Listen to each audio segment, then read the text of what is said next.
พี่น้องทั้งบ้านต้องการเปลี่ยนพื้นที่น้อยๆให้เป็นรายได้ก็สามารถปรึกษาหลักทรัพย์ความได้พี่น้องทั้งบ้านเนาะอยากเปลี่ยนการปลูกถั่วงอกแบบเก่าๆอยากเปลี่ยนมาปลูกแบบไหน้ำแบบนี้เนาะก็นี่เลยพี่น้องอุปกรณ์ปลูกถั่วงอกด้วยระบบน้ำวนอัตโนมัติทางราษฎรฟาร์มของเฮาเนี่ยมีตอบสนองให้พี่น้องทั้งบ้านตลอดทั้งปีเลยเส้นเดียวกันกับพี่น้องทางผาหอมแขวงเวียงจันทน์เนาะที่เพิ่นเชื่อมั่นราษฎรฟาร์มสั่งอุปกรณ์เป็นเทื่อที่2แล้วพี่น้องการส่งมอบทุกเทื่อทางฟาร์มเฮาเนาะก็จะมีการทดลองอุปกรณ์ของเฮาเนี่ยว่าเฮ็ดเรียกเป็นจังไดเนาะเพื่อให้พี่น้องทางบ้านเชื่อมั่นใจได้เลยว่าอุปกรณ์ทุกโตที่ส่งไปให้พี่น้องทางบ้านแม่นเฮ็ดเรียกได้จริงแล้วก็สร้างรายได้ได้จริงเลยพี่น้องเด้อและก่อนการทดลองเนาะทางเฮาก็จะมาอธิบายละเอียดอีกเทื่อนึงเกี่ยวกับอุปกรณ์เพื่อพี่น้องเอาไปแล้วเนาะจะประกอบบ่ผิดพลาดเนาะในการประกอบอุปกรณ์ของมันเองเนาะแน่นอนเนาะอุปกรณ์เฮาก็จะมีตามที่พี่น้องเห็นเลยและโต๊ะที่เฮาแพกกับสั่นเฮาก็จะแยกไปให้แบบนี้เนาะไปพี่น้องทางบ้านที่แบบบ่เคยปลูกบ่เคยบ่เคยเห็นกะสิยังงงๆอยู่เนาะคลิปนี้จะมาให้คำตอบพี่น้องแบบละเอียดเลยอันที่1ก็จะเป็นถังดำตัวนี้เนาะเป็นถังสำหรับปลูกถั่วงอกนั่นเองพี่น้องและในตัวถังในส่วนนี้เนาะในตัวถังตัวนี้เฮาก็จะแถมตะนางเนาะเพื่อให้น้ำ3แผ่นพี่น้องในตัวตะนางขั้นตอนการนำใส่ตัวนี้เนาะตัวที่สุดเอาลงไว้ในก้นถัง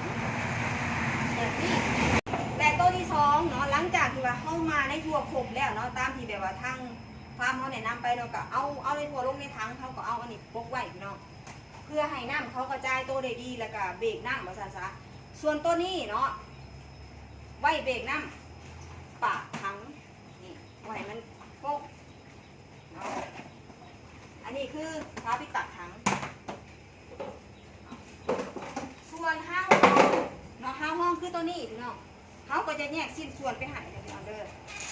แยกไปหายแบบนี้เลยแบบนี้เลยเนาะพี่น้องไปแบบนี้จะประกอบนี่นี่แบบนี้หายประกอบแบบนี้ไปเลย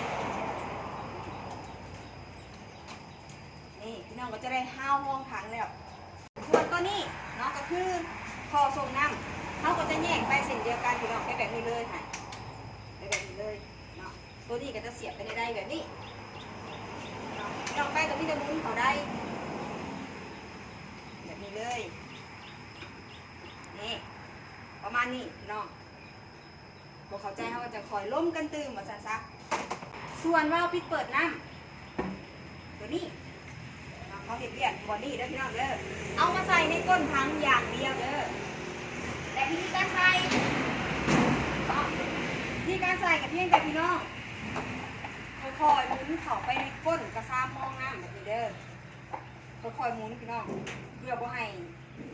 ปากก้นกระซ้ามเฮานะมันเบอมาใส่ได้แล้วก็มีตัวนี้หลอกไว้ข้างในพี่น้องเอาไปเสียบว่าไปเลย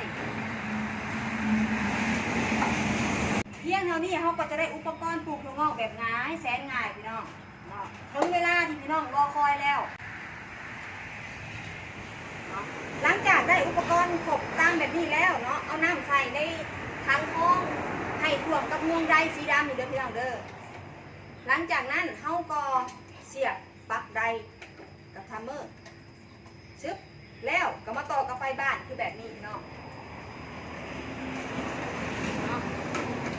ในโตทัมเมอร์แม่เฮาตั้งเวลาไปให้พี่น้องเป็นกี่น้อยแล้วเนาะพอดเวลาเขาก็จะพดน้ำเองโดยอัตโนมัติหน้าที่พี่น้องทางบ้านมีแต่เปลี่ยนน้ำเอาอาหารให้เขาแล้วก็เปลี่ยนน้ำออกเท่านั้นเนาะแต่ในขั้นตอนการทดลองเขาจะทดลองไปอยู่ที่ตำแหน่งออนเลยพี่น้องเด้อเอาไปใส่งานจริงอยู่ในตำแหน่งออโต้มันจะมีตัวหนังสือน้อยๆให้เบิ่งนี่อันนี้คือตำแหน่งออนเขาจะทดลองให้เบิ่งเนาะแต่ว่าไปใส่งานจริงอันนี้ออฟคือปิดไว้เนาะกดบนนี้เด้อพี่น้องนี่ให้มันเป็นตัวหนังสือน้อยๆแบบนี้อันนี้คือตำแหน่งออโต้เนี่ยโอเคมาเอามาทดลองกันเลยนี่เฮ็ดเรียกปกติได้พี่น้องเด้อได้ก็มีความแห้งดีทัมเมอร์ก็เฮ็ดเรียกปกติ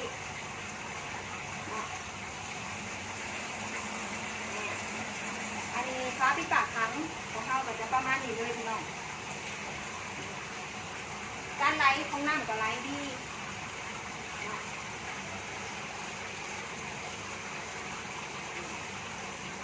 หวังว่าอุปกรณ์ชุดนี้จะสร้างประโยชน์และก็ไปต่อยอดธุรกิจของแม่น้องแฝดเนาะทางบ้านของแปลงเดียวกันให้กิจการของเพื่อนเนาะเจริญรุ่งเรืองที่ทางบ้านที่แบบสนใจอยากได้อุปกรณ์ปลูกถั่วงอกแบบนี้ไปจัดการเวลาไปสร้างอาชีพให้กับครอบครัวเอาบ่มีความรู้บ่เคยมีประสบการณ์บ่เคยรู้เกี่ยวกับการปลูกถั่วงอกก็สามารถศึกษาหลักการทำได้ทางเฮาเนาะยินดีเป็นที่เรียกให้พี่น้องที่เอาอุปกรณ์ชุดนี้ไปเนาะในขั้นเบื้องต้นของการเราต้องที่ส่งการบ้านทางการเอาครัวให้คู่มือของการเอาก็จะมีการเบิ่งถั่วงอกเนาะฝึกให้เบิ่งถั่วงอกเป็นหลักเนาะก่อนการให้อาหารแล้วก็เพราะว่าในสภาพอากาศแต่ละพื้นที่เนาะน้ำแต่ละพื้นที่มันก็บ่คือกันพี่น้องเขาก็จะมาเบิ่งในรายละเอียดอีกคนหนึ่งเอาสำหรับคลิปนี้ก็จะมาเพียงเท่านี้เนาะมีใหญ่เด็กจะขอตัวแพ็คอุปกรณ์ส่วนนี้จะส่งผ่านมีไซต์ขนส่งเลยพี่น้องเด้อในจะมีคัมเมอร์ไดเดอร์ห้าวห้องก้นถังท่อส่งน้ำ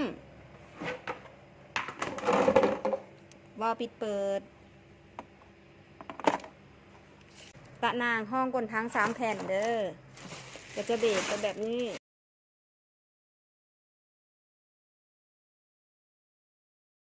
นี่ให้เด้อชิปแบบนี้อีกหอบขอบใจที่เสื่อมันละสนนฟาร์มและสั่งอุปกรณ์ปลูกถั่วงอกด้วยระบบน้ำวนอัตโนมัติให้เฮงๆปังๆเด้อ